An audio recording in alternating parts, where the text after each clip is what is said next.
성도 여러분, 올해 우리 교회의 표를 다들 기억하실 줄 압니다. 평강이 있을지어다 나도 너희를 보내노라, 주께서 제자들에게 하셨던 그 말씀을 우리가 표로 삼고 있습니다. 새해 여러 번 주일의 말씀과 작정 새벽기도 때 주셨던 그 말씀들을 통해 주님께서 제자들에게 왜 그 말씀을 하셨던지, 왜 올해 우리에게 이 표를 주시는지, 임재와 평강, 함께와 제자, 능력과 구원이라는 키워드를 통해 살펴보았고, 이를 통하여 이루어질 하나님 나라를 그려보고 있습니다. 그리고서 최근에는 새로운 비전 333의 말씀을 나눠보고 있습니다. 지난 약 2년 동안 우리의 비전을 이렇게 확장해 왔었는데요. 비전 112를 통하여 하루에 한 장 말씀을 묵상하고 한 사람에게 이상에게 나누자라고 우리가 하면서 날마다 주님과 동행하는 것이야말로 우리 교회의 꿈과 비전임을 우리가 고백했습니다. 또한 비전 둘둘들을 통해서는 내 주변에게 적어도 2명 이상에게 복음을 전하고 자비돌봄을 실천하여 또 소통을 이루면서 2년 안에 200명 이상의 공동체를, 또 그의 많은 사람들을 우리가 살려내는 공동체가 되자 날마다 이웃을 살리는 것이 우리 교회의 꿈과 비전이라고 나눴습니다. 그러고서 이제 새로운 비전 333을 우리가 묵상해 보고 있습니다. 3가지 키워드가 있었어요. 주일 성수, 11조, 봉사라는 3가지 키워드를 통해 나의 나다움을, 제자의 제자다움을 훈련을 통해서, 드림을 통해서, 드리면 드릴수록 주님께서 채워주시는 은혜와 성숙으로 우리 다듬어가자, 새로워가자라고 말씀을 나누고 있습니다. 아직까지 비전 333의 문구를 아직까지는 확정하지 못하고 전해드리지 못하고 있는데, 그 이유가 먼저 문구부터 당장 이렇게 드리면 뭔가 좀 편견이 생기거나 부담이 올까 싶어서 일단은 말씀부터 나누고 비전 333을 선포하면 좋겠다 싶어 지금 지난주부터 말씀을 나누고 있습니다. 지난주에는 찬양의 힘을, 예배의 소중함을, 주일 성수의 가치를 우리가 함께 발견했었고요. 오늘은 11조와 헌금에 대한 말씀을 좀 나눠보고, 다음 주일에는 봉사에 대하여, 섬김의 능력에 대하여 나눠보고 싶습니다. 사실 목회자로서 이 주일 성수, 11조, 봉사에 대한 이 설교 말씀이요, 가장 피하고 싶은 숙제와 같은 말씀이에요. 저뿐만 아니고 한국교회 목회자들이 이 주제를 참 어려워합니다. 왜냐하면 혹여나 성도들이 오해하지 않을까, 부담 가지지 않을까, 여러 어려운 형편에 마음에 상처가 있지 않을까 걱정이 앞서기 때문에 이 설교를 참 어려워합니다. 그리고 그 중에서도 어떤 설교를 가장 어려워하는지 아세요? 이 11조 설교, 헌금에 대한 설교가 우리들에게 참 조심스럽습니다. 그럼에도 얼마 전에 별세했던 뉴욕의 리드머 처치의 팀 켈러 목사님은 이런 말을 해요. 목사가 돈 이야기를 설교 중에 피하는 것은 성도들의 영혼을 방치하는 것과 같다. 왜냐하면 우리 성도들에게 가장 치열한 전쟁터가 어디냐면 다름 아닌 우리의 지갑이다라는 겁니다. 가장 고민되고 가장 눈물나고 가장 하나님을 찾고 있는 그 재정의 상황을 말씀 가운데 풀어주지 않으면 가야 할 방향을 모를 수 있다라고 팀 켈러 목사님은 알려줬어요. 또한 고 옥하는 목사님께서도 이런 말씀을 합니다. 지갑이 회개하지 않은 제자는 진짜 제자가 아니다. 무슨 말씀이냐면 늘 사람은 물질이 있는 곳에 마음이 있는 법인데, 그 물질이 하나님의 뜻대로 사용되는 것을 배우지 않고서는 그 물질뿐만 아니요, 내 인생에 가진 모든 것의 주인이 하나님이심을 우리 주제권이라 말하잖아요. 하나님이심을 고백하지 않고서는 진짜 제자로 나아갈 수가 없다라고 옥하는 목사님은 말씀하셨습니다. 그래서 최근에 우리 교회에서는 이에 대한 교육으로 북쉐어링 왕의 제정 2번째 책을 나눠보고 있습니다. 참 우리가 새롭게 많이 배우고 있지 않습니까? 물질의 주인이신 하나님 배워보고 있고요. 우리가 드려야 할 최선의 일이 무엇인지도 생각해보고 있습니다. 끊임없이 흘러보내는 플로잉으로서의 나의 재정, 이게 저수지처럼 모아두는 게 아니고 내 집 앞에 있는 시냇물처럼 강물처럼 흐르고 있는 물이 나의 재정 상태가 되어야 함을 나눔의 삶을 배우고 있고, 속부 솔로몬과 성부 다윗 앞에서 배워보고 있습니다. 우리는 다양한 성경적 경제관을 책을 통해 도전받고 나를 비추어 보고 있어요. 바로 이의 연장선으로 오늘 이 시간 사도 바울이 고린도 교회에게 보냈던 그 편지글을 통해 우리의 헌금 생활을 한 번 더 돌아보고 거룩한 결단, 비전 333의 11조의 결단이 있는 이 시간 되었으면 좋겠습니다. 첫 번째로 여러분, 11조와 헌금 생활은 하나님을 높여드리는 신앙 고백임을 기억하셔야 합니다. 사실 오늘날 많은 크리스천들이 헌금에 대해 이렇게 생각하지 않습니다. 여러 교회마다 있었던 돈 횡령 사건 사고를 우리가 알고 있습니다. 목회자의 비윤리적인 헌금의 착복도 우리가 들은 바 있습니다. 돈 때문에 교회 안에 갈등과 분열이 일어났다는 소식도 알고 있고, 헌금을 많이 한다 하여 횡패를 부리는 기득권층의 잘못된 모습도 우리는 익히 알고 있습니다. 그러니까 돈이 있는 곳에, 헌금이 있는 곳에 은혜가 있고 평강이 있기보다 그러지 못한 소식이 더 많더라고 뉴스에서, 신문에서, 여러 교회에서 우리는 들은 바가 있습니다. 심지어 성경에도 그런 사건들이 있습니다.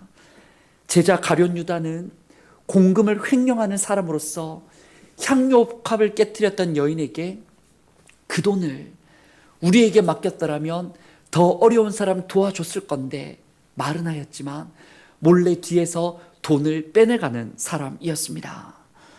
초대교회 아나니아와 삽비라는 하나님께 드리는 척 보여주기는 좋아했었지만 그 뒤에 자신의 것을 몰래 숨겨 그런 거짓된 헌금 생활로 생명을 잃어버린 일도 있었습니다. 신약에서뿐만 아니라 구약에서는 여리고 성과 전쟁하지 않습니까? 기적처럼 그 성을 돌고 돌았더니, 믿음으로 선포했더니 성이 무너졌습니다. 무너지고서 하나님은 하나님이 이루신 승리, 모든 전리품은 하나님께 드리라 명하셨는데, 그 중에 아간이란 사람이 외투와 은과 금을 몰래 숨겨뒀다가 그 한 사람 때문에 다음 전쟁 아이성 전투에서 크게 패배하는, 사람들이 죽고 마는 비극도 있었습니다. 그러니까 예나 지금이나 이 돈이 참 문제인 거예요. 돈 욕심이 사람을 얼마나 부끄럽게 만드는지, 심지어 교회 안에서도 하나님께 드리는 헌금을 통해서도 그게 참 뭐라고 문제가 되고 하나님의 이름을 먹칠하고 성도들 간에 상처 주고 교회가 무너지고 오늘에 이르기까지 했던 겁니다. 여러분, 이런 문제 도대체 왜 발생한 거예요? 헌금이 문제인 겁니까, 여러분? 이런 문제가 발생할 바에 안 드리고 속 시원하게 편한 것이 맞습니까, 여러분? 아닌 거죠. 아닌 겁니다. 헌금이 하나님을 향한 신앙의 고백이 되지 못했더니, 진짜 돈의 주인이, 내 인생의 주인이 하나님이시다는 믿음의 고백이 되지 못했더니, 같이 모여 예배도 드리고 헌금도 드리지만 내가 가지고 싶은 돈을, 하나님보다 그 돈을 더 주목하고 탐하였더니 목회자도 넘어지고 재정위원들이 넘어지고 교회 안에 또 세상 안에 사건 사고가 참 많았던 겁니다.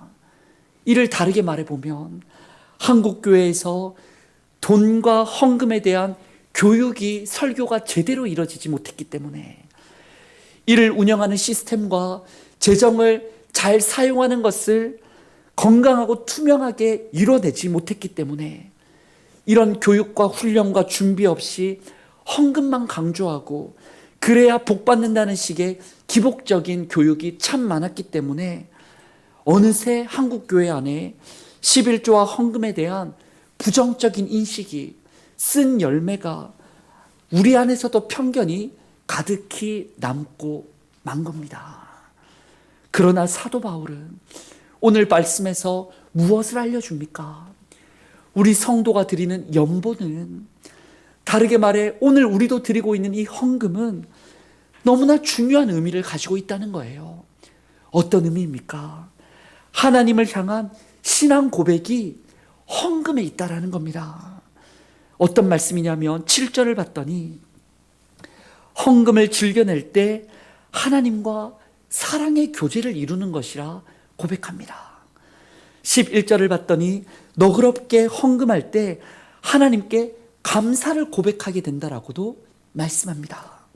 13절에 후한 헌금으로 하나님께 영광을 드리는 거라 말씀하고 있습니다. 헌금에는 뭐가 담기냐면 하나님을 향한 사랑과 감사와 영광이 담기는 거예요. 여러분, 한번 여러분의 돈 씀씀이를 잘 생각해 보시기 바랍니다. 여러분이 진짜 기쁘게 돈을 사용할 때 언제냐면, 한번 생각해 보시면 무언가 사랑과 감사와 영광이 있을 때 여러분은 돈을 사용하고 있는 겁니다. 아무 곳에나 돈을 쓰지 않으시잖아요. 정말 가치 있는 곳에 우리는 돈을 사용합니다. 가정에서든 직장에서든 사회에서든 진짜 정말 나를, 가족을, 친구와 이웃을 모르는 사람을 사랑하기 때문에 돈을 쓰는 거예요.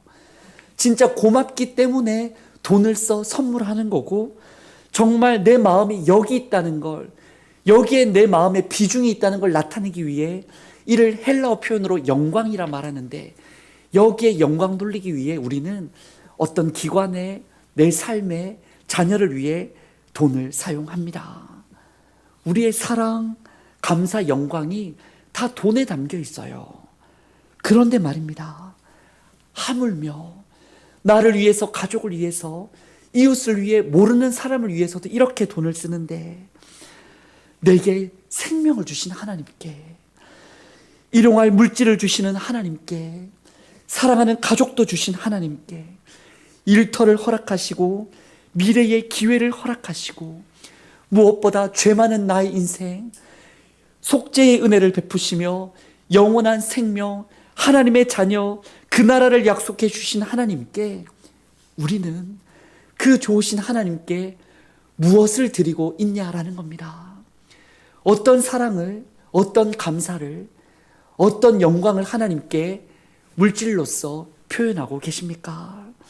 주중에는 나를 위해 커피, 스타벅스든 아니면 맛집 식사든 5,000원, 만원, 2만원 아깝지가 않습니다.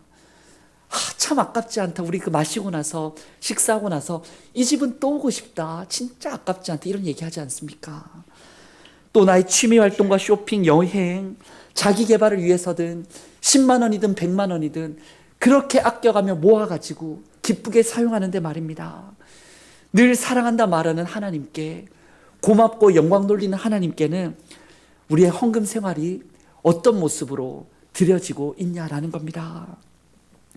여러분, 기억하시기 원합니다. 헌금에는 하나님을 높이는 우리의 신앙 고백의 현실, 현 주소가 담겨져 있습니다. 물론 이렇게 말씀하실 수 있어요. 아니, 나는 가진 게 너무나 적고 드리고 싶어도 생활하기가 너무 어려운데 그럴 땐 어찌하란 말입니까? 되려 상처된 마음에 반문하실지 모릅니다. 실제 그러실 수 있어요. 바로 그럴 때는 마가복음 12장의 말씀을 기억하시기 바랍니다. 성전에서 헌금하는 그 장면을 보며 예수님께서 말씀을 하셨던 거예요. 부자도 헌금하고 있고 저 가난한 과부도 헌금하고 있는데 예수님께서는 저 과부가 드린 2렙돈, 그 작고 작은, 우리로 치면 1,000원쯤 될까요? 자신의 전 재산을 1,000원, 2,000원 드린 저 과부의 헌금이 더 크게 보인다라는 겁니다. 주님은 그 자리에서 헌금의 액수가 많고 적음을 세무조사관처럼 말하고 싶어 하는 게 아니었어요. 진짜 주님은 중심을 보고 말씀하셨던 거죠. 가진 게 적든 많든, 부자든 가난하든 진짜 하나님을 향하여 중심을 드리고 있는 저 과부는 그 누구보다 많은 헌금을 드리고 있다. 저 중심이 나는 너무 향기롭게 느껴진다라고 주님은 누구를 주인으로 고백하는지를 다 보고 계시다라는 겁니다. 최근 북쉐어링으로 나눴던 김미진 간사의 왕의 재정 1권의 책을 보면 그 책의 11조의 핵심은 중심에 있다라고 말합니다. 11조를 드리는 것은 누구를 내가 지금 주인으로 고백하고 있는가? 주인의 고백이라는 거예요. 내가 가진 것의 10분의 1을 너무나 아깝지만 당당히 떼어 드릴 때 내가 하나님을 기억합니다. 내 모든 것이 하나님께로 왔습니다라는 주인의 고백이 그 순간 일어난다는 겁니다. 그런데 저자는 말하기를 혹여나 형편이 어렵다며 물질을 드릴 상황이 안 된다면 마음의 11조를 드리라는 거예요. 마음의 11조. 어떤 말이냐면 주님, 제 형편을 아시죠. 지금 물질을 다 드리지는 못하지만 내 삶의 주인은 하나님이 맞습니다. 마음의 11조를 드리라는 거예요. 그리고 제안하고 있는 게 어떤 제안을 하냐면 주님, 내가 1,000원이든 2,000원이든 내가 할 수 있는 최선이 여기 있습니다. 과부의 2렙돈을 받으시듯 나의 최선의 1을 내가 가진 11조라 다름없는 이 물질을 주님께 드리오니 주님, 나를 받아주시옵소서. 그런 마음의 11조의 노력이 필요하다는 거예요. 주님, 다 받아주신다는 거예요. 다 알고 계신다는 거예요. 액수를 가지고 따지는 게 아니고 그 마음을 보고서 주님은 기뻐하신다는 거죠. 우리가 이전에 또 북시어링으로 나눈 책 중에 이덕주 교수가 쓴 한국교회 처음 이야기라는 책이 있습니다. 그 책을 보면 우리나라 초대교회 때 믿음의 선배들이 은혜를 받고 나서 예배를 드리고 나서 주님의 복음으로 감격해서 하나님께, 주님께, 교회를 위하여 뭘 막 드리고 싶었다는 거예요. 그런데 가진 자들은 돈도 드리고 쌀도 드리고 가진 걸로 드렸는데 없는 자들은 드릴 게 없어서 너무 속상해하다가 그들이 날연보라는 걸 드렸다는 겁니다. 뭐라고요? 날연보라는 걸 드렸다는 거예요. 오늘 주보 1면에도 설명되어 있는데 내가 주님께 드릴 건 없지만 내가 시간은 있으니까 시간을 하나님께 드리겠다. 1년에 한 달이든 한 달에 일주일이든 하루에 1시간이든 내가 정말 그 시간만큼은 주님께 드리겠다. 그 시간은 말씀과 기도와 예배로 하나님만 높여드리는 시간을 가지든지 아니면 복음을 전하고 영혼을 살리는 일에 전도하고 봉사하든지 정말 수많은 여인들을 중심으로 나는 하나님께 내 마음을 드리고 싶고 내 시간을 드리고 싶다라고 그렇게 자원했더니 그게 놀라운 소문이 퍼지고 운동이 돼서 정말 우리 믿음의 선배들은 마음을 드립니다. 시간을 드립니다. 삶을 드립니다. 우리를 받아달라고 더 하나님께 드렸다는 거예요. 그렇게 드렸더니 교수는 말하기를 오늘날의 한국교회의 열매로 갚아주셨다는 겁니다. 여러분, 하나님께서는 우리들의 형편을 다 알고 계십니다. 있는 것도 알고 계시고 없는 것도 다 알고 계셔요. 중요한 건 다 알고 계시는 그 하나님께 내가 정말 진실한 신앙 고백을 드리고 있는가? 늘 사람은 물질이 있는 곳에 마음이 있을진데 나는 늘 나의 마음을 어떤 물질에 담아 하나님께 표현하고 있는지 우리가 돌아봐야 하겠습니다. 하나님께 다시 내 사랑을, 내 감사를, 내 영광을 정말 올려드렸으면 좋겠어요. 어떤 분에게는 물질의 헌금으로서 드릴 수도 있고요. 또 어떤 분에게는 시간의 11조를 드릴 수도 있고요. 또 어떤 분은 내가 가진 재능을 가지고 또 다른 아이를 가르쳐주고 또 교회 공사를 도와주고 수고하면서 나의 재능을 받아주셔서 드릴 수 있습니다. 바로 이와 같은 우리의 신앙 고백을, 11조와 헌금을 주님께 받은 것을 감사하는 그 마음을 주님께서 기쁘게 받아주시고 큰 은혜로 채워주실 줄 믿습니다. 두 번째로 우리가 드리는 11조와 온전한 헌금은 하나님께 영광도 되지만 이웃을 살리는 실천이 되어집니다. 우리 12절의 말씀을 함께 낭독해 보기 원합니다. 이 봉사의 직무가 성도들의 부족한 것을 보충할 뿐 아니라 사람들이 하나님께 드리는 많은 감사로 말미암아 넘쳤느니라. 아멘. 사도 바울이 고린도 교회의 헌금을 훈련하면서 말하기를, 헌금 드리는 것은 성도와 이웃을 위한 봉사의 직무가 된다라고 말합니다. 성도들의 부족한 것을, 아픈 것을, 눈물 나는 것을 보충해주는 통로가 된다고 말해요. 이어지는 13절에도 말하기를, 모든 사람을 섬기는 너희의 후한 연보가 된다라고 말합니다. 특별히 여기서 눈여겨 보여지는 단어가 12절에 봉사의 직무라는 단어예요. 우리가 11조를 드릴 때, 헌금을 드릴 때 봉사하는 것이라 말하는 거예요. 원래 봉사라는 말은 헬라어로 디아코니아라는 단어거든요. 그 뜻이 먼지를 무릅쓰고 달리다. 누가 먼지를 무릅쓰고 달려요? 누군가를 돕기 위한 그 사람, 자기의 일을 하는 그 사람, 뭔가 섬기는 그 사람이 살리기 위해서 열심히 달려가는 것을 디아코니아, 먼지를 무릅쓰고 달린다라고 표현합니다. 그런데 말입니다, 오늘 본문에서 사도 바울은 봉사의 직무다, 헌금 생활하는 건 누군가를 위해서 봉사하는 거다 말할 때 디아코니아라는 단어를 쓰지 않고 레이투르기아라는 단어를 사용합니다. 의도가 있어요. 레이투르기아라는 단어가 어떤 뜻이냐면 거룩한 예배를 뜻합니다. 그러니까 사도 바울이 헬라어에 능통했던 그가 왜 이 단어를 썼던가? 바로 그것은 이걸 말하고 싶었던 거죠. 하나님께 드리는 헌금은 그분을 높여드리는 거룩한 예배가 된다. 앞서 보았던 첫째 의미, 하나님께 영광이 된다는 거죠. 그와 동시에 하나님께 드리는 그 헌금은, 우리가 드리는 돌봄 헌금은, 우리 교회의 재정은 이웃을 위하여 선하게 사용되어져야만 하고, 그 사용되어지는 장소 가운데 거룩한 예배가 된다라는 의미입니다. 호세아 6장 6절에서도 이런 말씀을 하시지 않습니까? 당시 제사가 많았거든요. 재물도 넘쳐났고 제사도 많았는데, 그런데 하나님은 이런 말씀을 하십니다.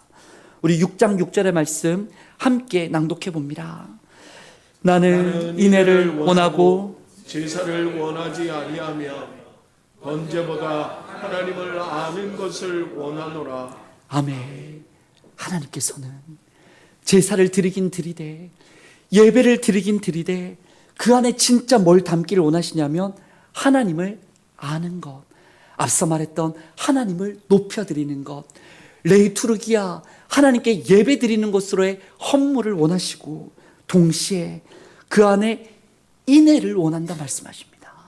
인애, 사람을 사랑하는 것, 이를 위하여 물질을 쓰는 것, 재정을 운영하는 것, 정말 교회 안에서도 교회 밖에서도 죽어져가는 자를 살리기 위하여 헌금으로 동참할 수 있고, 교회가 이를 위하여 예산을 세우고 나아갈 것을, 그걸 하나님이 원한다 말씀하셨던 거죠. 여러분, 우리는 어떠합니까?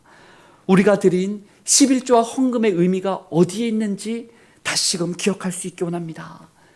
봉사의 직무와 인애에 있음을, 우리가 나눌 때, 우리가 드릴 때 한 사람이라도 더 살아날 수 있음을, 먹을 수 있음을, 위로받을 수 있음을 기억하여 그 마음으로 비전 333 11조와 헌금에 참여하는 우리가 되었으면 좋겠습니다. 마지막으로 11조와 헌금은 나를 비울 때 나를 더 좋은 것으로 채우는 은혜의 통로입니다. 헌금 생활을 하면 그만큼 마이너스가 되는 게 수학적으로는 맞아요. 우리 100만 원이 한 달에 나의 수입이라고 예를 가정해 봤을 때 우리가 그중에 11조를 떼면 얼마예요? 100만 원에 11조는 10만 원으로 하나님께 드리게 됩니다. 그런데 11조뿐만 아니라 선교헌금, 비전헌금, 돌봄헌금, 주정헌금 이런저런 헌금을 하나님께 드리다 보면 또 그만큼 11조를 한 번 더 드리게 됩니다. 11조와 또 다른 헌금을 다 합치다 보면 10의 2조 정도를 하나님께 드리게 되는데 그러면 100만 원 중에 얼마가 지금 드려진 거예요? 20만 원. 20만 원 드려지면 얼마 남았어요? 80만 원 남은 겁니다. 여러분 100만 원에서 80만 원 된 건 빼기예요, 더하기예요? 빼기가 맞죠. 수학적으로 보면 분명 재정에 마이너스가 맞습니다. 그러나 오늘 말씀 사도 바울은 알려주는 것은 온전한 연보는 하나님 안에서 플러스가 된다라고 말씀하시는 거예요. 그게 참 놀라운데 우리 6절의 말씀, 익히 하는 말씀인데 함께 6절 말씀을 낭독해 보겠습니다. 이것이 곧 적게 심는 자는 적게 거두고 많이 심는 자는 많이 거둔다 하는 말이로다. 아멘. 아멘. 하나님께 심으면 하나님께서 거두게 해주신다라고 말합니다. 그런데 이 말의 의미를 우리가 잘 알아야 되는데 헌금을 많이 하면 돈을 많이 번다는 의미일까요? 여러분 아니에요. 그럼 헌금을 적게 하면 적게 거둔다, 돈을 못 벌게 될 거라는 저주의 말씀입니까? 여러분 그게 아니에요. 이건 앞서 보았던 여러 말씀의 의미와 연결해서 우리 6절을 이해해야 되는데 하나님과 이웃을 위해 적게 심는 자는 적게 거둔다는 의미입니다. 하나님과 이웃을 위해 많이 심는 자는 많이 거둘 거라는 의미예요. 어떤 의미에서요? 돈을 많이 벌고 못 벌고의 말이 아니에요. 하나님 나라를 위해서 내가 기꺼이 연보하면, 헌금하면, 나의 것을 그분께 드리면 하나님 나라 위해서 반드시 풍성하게 거두게 하실 것이라. 물질적으로든 영적으로든 관계적으로든 사회적으로든 하나님은 반드시 신령한 것으로 채워주시리라 약속해 주시는 겁니다. 이에 대해서 8절에 이렇게 말씀하시죠. 하나님이 능히 모든 은혜를 너희에게 넘치게 하시나니. 분명 드리면 빼기예요. 분명 드리고 나면 마이너스 일치인데 하나님의 원칙은 능히 은혜를 넘치게 하신다, 곱하게 하신다, 더하게 하신다, 더 좋은 것으로 채워주신다라고 약속을 하십니다. 어떻게 말입니까? 더욱 많은 사람을 도울 수 있는 성부의 삶으로, 혹 물질로서 드렸더니 더 채워주는 삶으로도 역사해 주십니다. 또 어떨 때는 물질을 드렸더니 돈이 전부가 아님을 깨닫고 돈에 매인 마음과 얽매였던 근심에서 자유로운 마음도 선물하여 주십니다. 또한 하나님을 높여드리는 헌물을 드리는 중에 내 마음에 솟아나는 기쁨도 선물해 주시고, 이웃을 살리는 중에 우리가 함께 헌금을 드렸더니 헌금이 지역의 아이들을, 고아들을, 과부들을, 죽어가는 이들을 살렸더니 우리 교회 가운데 행복도 선물해 주시며, 나를 내려놓고 주님께 맡겼더니 뭔지 모르게, 수학적으로는 계산할 수 없지만 하나님은 나의 삶을 채우고 또 채워주시는데, 만남의 채움을, 기회의 채움을, 물질의 채움을, 인생의 채움을 하나님 그분으로 말미암아 아무것도 없어도 그분이 계시니 다 채워지는 것 같은 은혜의 하나님을 만나도록 도와주신다는 거죠. 그 채워지는 게 돈으로 살 수 없다는 거예요.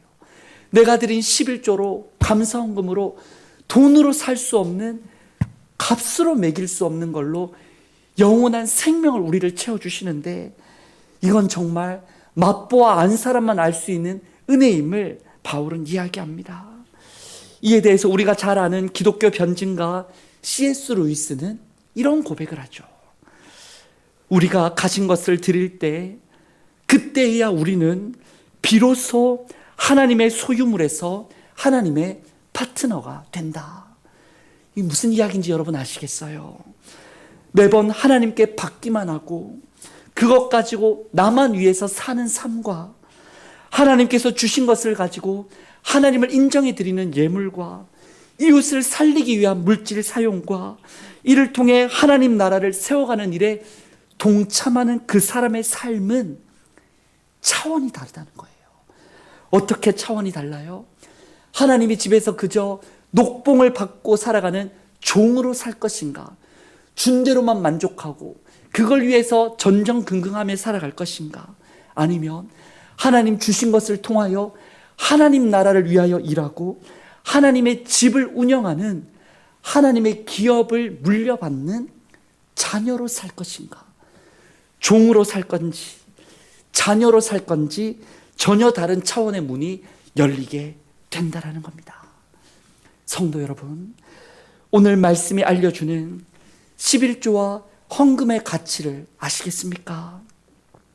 우리 교회가 앞으로 함께 세워가려는 비전 333의 그 세 가지 중에 하나, 헌금의 비밀을 아시겠습니까? 바로 거기에는 하나님을 높여드림이 있습니다. 이웃을 살려감이 있어요. 나를 비워갈 때 더 좋은 것으로 채워감이 있습니다. 바로 이 비밀을 오늘 함께 깨달았으니 함께 실천하고 경험하고 세워가는 이번 새로운 한 주가 될 수 있기 원합니다.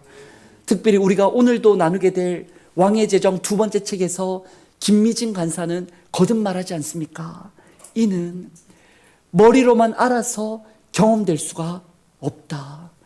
삶으로 살아봐야, 진짜 하나님께 던져봐야 믿음으로 말미암아 아브라함이 갈 바를 알지 못하고 갔듯 우리가 재정에 있어서도 삶에 있어서도 믿음의 도약을 해봐야 하나님이 어떻게 돕는지 경험할 수 있다라고 말합니다. 여러분, 오늘 깨달은 바 이 말씀을 11조와 헌금에 대한 도전을 머리로만 알지 말고 삶으로 도전해 보기를 원합니다.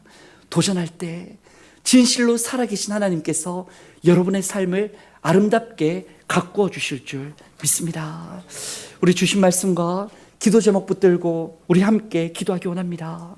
주님, 내 모든 물질과 시간과 재능이 다 하나님의 것임을, 주인 되신 하나님을 고백하는 주인의 고백이 실제 삶에서 우리 헌금 생활 속에서 터져나오게 하여 주시옵소서. 나의 최선의 일을 주님께 드릴 때에 교회가 세워지고 이웃을 살리는 복의 통로가 되게 하여 주시옵소서. 나를 비울 때 오히려 하나님이 채워주시는 은혜를 경험하게 하시고 앞으로 비전 333 주일 성수와 11조 봉사의 가치를 통해 영적 성숙을 이뤄가는 우리 교회 되게 하여 주시옵소서라고 우리 시간 함께 통성으로 기도하겠습니다. 하나님 아버지, 감사합니다. 우리를 사랑하사 하나님의 자녀 삼아주시고 우리를 사랑하사 주님의 제자 삼아주시며 평강이 있을지어다 나도 너희를 보내노라 말씀하신 주님, 감사합니다. 주님, 우리를 보내실 때 제자 삼아주셨는데 제자다운 삶, 나다운 삶의 훈련이 있음을 알려주신 하나님, 감사합니다. 진실로 우리가 예배에 깨어 살아가게 하여 주시옵소서. 찬송에는 힘이 있음을 기억하게 하여 주시옵소서. 우리가 함께 힘써 모여 온 세대와 어린아이가 함께 모여 예배드릴 때 주님을 바라볼 때에 예배가 능력이 됨을 알고 그 예배의 전쟁의 현장 가운데 나가 깨어 살아가며 그럴 때 우리 앞에 있는 철병거와 군대들이 무너져 승리할 수 있음을 깨닫고 살아가게 하여 주시옵소서. 11조와 헌금 생활에도 우리가 정말 제단 생활과 장막 생활을 함께 회복할 수 있기를 원합니다. 우리에게 주신 물질이 하나님의 것임을 고백하게 하시고 이웃들을 살리기 위하여 우리가 발버둥 치고 애쓰게 하여 주시며 드릴 때 채워주신 주님의 은혜로 다듬어지고 채워지는 우리 제자들 되게 하여 주시옵소서. 주님, 오늘의 말씀이 우리에게 시험거리가 아니라 오늘 말씀이 우리에게 도전이 되게 하여 주시고 주님의 성숙한 제자로 나아가는 체험과 간증이 되게 하여 주시옵소서.